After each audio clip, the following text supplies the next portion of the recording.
Hey, what's going on, chess lovers? This is Maurice Bishop Chess. See, y'all know my slogan: life is a game of chess. Hey guys, I know it's been a long time since I actually been on here making videos for y'all. You know, the content and everything. I'm back right now.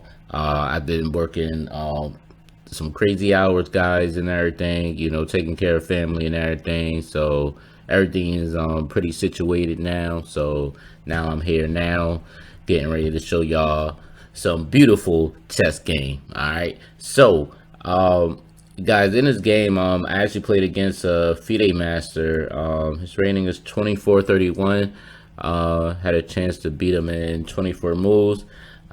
Very crazy game. Very nice. It kind of feels good to get back in the game, and you know, I don't know, guys. This was good. It kind of feels good, you know, getting back, you know, to the game that I love, you know, that I have a passion for. You know what I mean? So without further ado, let's actually, you know, get straight to it. All right, so guys, I played as white. He played as black. I played e4. He played c5, and of course, guys, I played the Smith Mora. You know, everybody always say the Smith Mora is, you know, like, you know, I don't know. A lot of people say that it's not a good opening to play and all that other stuff, but I beg to differ. You know, it's still very tactical. It's still, to me, the pawn sacrifice is unsound, but yet it has a lot of tactical advantages with it. So I just love playing it. All right. So he actually, instead of taking a pawn, he actually goes e6, and I see this a lot. I just develop, you know, knight f3. He actually takes the pawn, and then I go c3. He takes, and I go knight captures c3. He goes knight c6, and I go bishop c4. All right, and the whole point, guys, is right now I am actually in lead of development because I have 3 minor pieces developed where he only has 1. He goes a6, and I go queen e2. The whole purpose of queen e2, guys, is to castle kingside, bring the rook over to d1, bishop f4, and then rook ac1. This is pretty much your usual type of setup when you're playing a Smith Mora. So it gets pretty crazy, guys. He goes queen c7. This is typical, and usually with queen c7, it's played because actually it does defend this e5 square, but also it does prevent me from going bishop f4. But that's not really a problem, which is why I just castle kingside. He goes bishop d6 again, overprotecting the e5 square. With the knight on c6, bishop e5, and then with the queen on c7, supporting, you know, that e5 square. All right. So what I played is I played rook d1. He goes knight e5, and I actually played knight captures e5. Now, this is something I do want to show y'all, guys. There was a move that I could have played. It was a move I could have played with knight e5, right? He plays knight e5. Another tactical move that I could have played was rook captures d6. And y'all probably like, man, what the heck is going on? And the whole point of rook captures d6 is, I mean, yes, he couldn't go knight captures c4. It's something that he can do, but that's not a problem. The whole point of capturing the bishop on d6 is because we still have a dark square bishop, and we should be able to control some dark squares, you know, simple as that, which is something that we do want to do. This knight is still undefended. I mean, if he goes knight d6, this wouldn't be a good move at all because of, you know, this pin, and you know, this knight is going to be lost. All right, or maybe not the knight. Yeah, the knight is going to be lost. It's not that he could do. However, even if he decides to go maybe knight e5, I mean, there's a lot of options. Let's see for here. So even white or the engine still says bishop f4. If knight captures, queen captures f3, we're defending this bishop right here. As you notice on none of these lines, it doesn't say e5. You're probably wondering why not knight e5. Well, because of the move knight d5, which is actually a pretty strong move. If something like queen b8 or whatever, we have the move queen g3, where we're still hitting bishop captures e5. If for some reason, and remind you, d can't capture e5, obviously that's a blunder because we'll take the queen. If e captures f4, we do have queen captures g7, in which we'll win the rook on h8. So very, very tactical stuff here.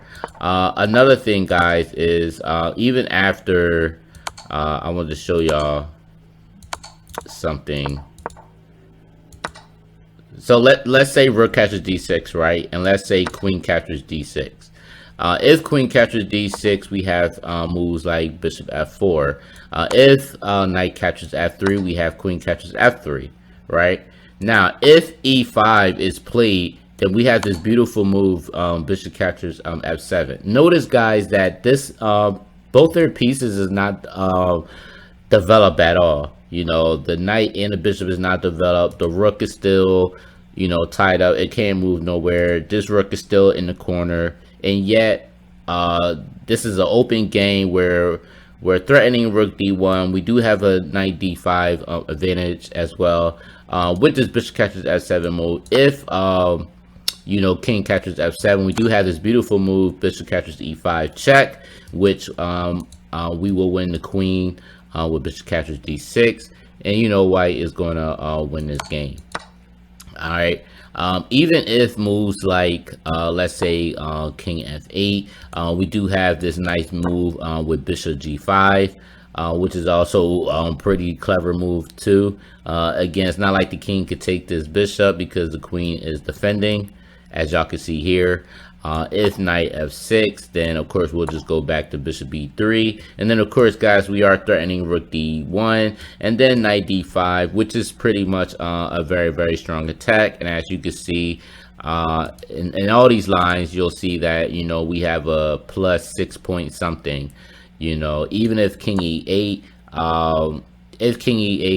after rook d1, we definitely have a strong.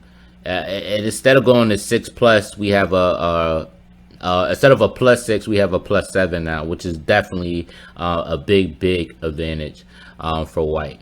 All right, so let's actually go back.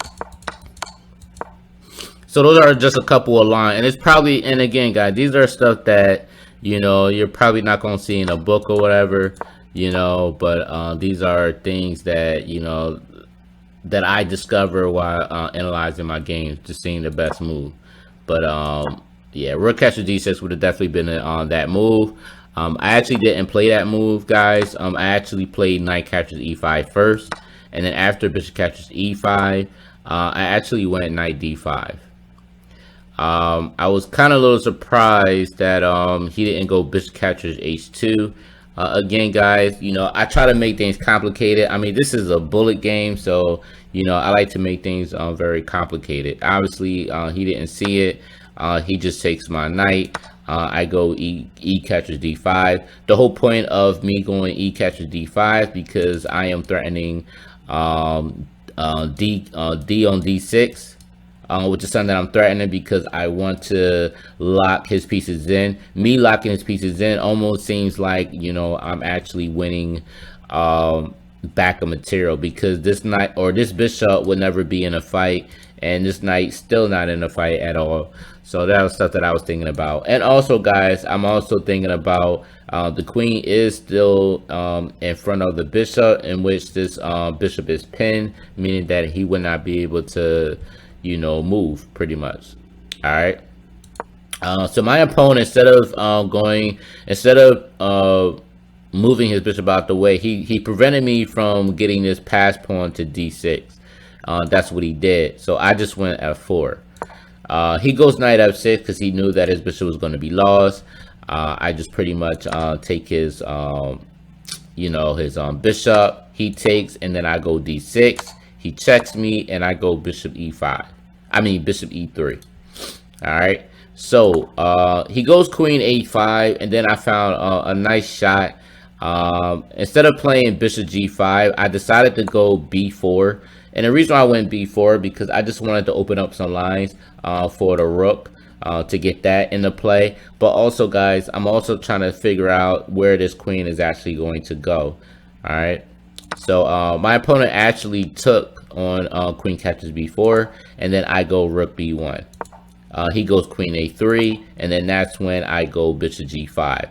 And now I'm liking my position now, because as you can see, this pawn is definitely undefended. Even if he castles kingside, I'll be able to take his knight either way, where he'll have to take back with the g pawn. And then of course guys, I'll have maybe threats like rook b3, going to rook g3, wanting to get my rook and the queen in a king side where I can mate them, you know. So these are things that I'm looking at. And so instead of castling king side, he just goes queen c5, and I just go king h1 just to move my king over. And he did a blunder, guys. My opponent did a blunder. He actually played bishop g4, and he actually missed this move. Can anybody see? Well, obviously I'm showing y'all already with the self-analysis, but I'm gonna tell y'all anyway. My opponent played bishop g4, attacking my attacking my queen, and I just went queen captures g4. That's pretty much what I did. Why I go queen captures g4? Oh, it's funny because they got me as a brilliant. But the reason why I went queen captures g4, guys, because after he took, this was pretty much game over, because then I just go d7 check.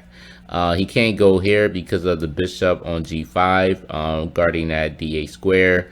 And obviously, it's really nothing that he could do instead of going king f8. I mean, that's the only place he could go, king f8. After that move, I just pretty much pushed my pawn up and got a queen. And then after he goes rook captures d8, I go rook captures d8 checkmate. So definitely, obviously, I played pretty well. I had a few blunders, knight d5 and knight captures e5, because they're saying that I should have played rook captures d6. I didn't know, but you know, it's whatever though. But what was, so yeah, so it actually just gave me an 81.7% for the game that I played. So but at the end of the day, you know, I played a brilliant move with queen captures g4. That was actually pretty awesome.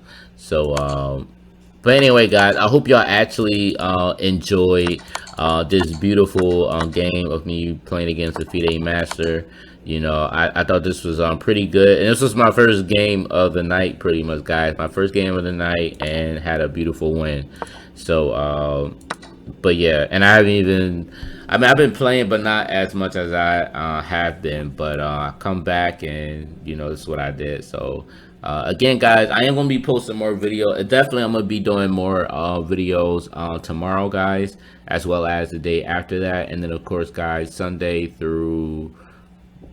Well, Sunday and Monday I'll be working, and then Tuesday and Wednesday I'll be off. So pretty much, guys, pretty much all of my days off, I'm gonna be posting video. But if for some reason, guys, I get off work early or whatever, I'll definitely be posting more videos. But pretty much, guys, you're gonna get videos every week. Pretty much, now that I got everything situated, everything should be okay. Alright, so again, guys, if you really like this video, make sure you like, share, comment, let me know what you think. And also, guys, don't forget to hit the subscribe button. Alright, guys, peace.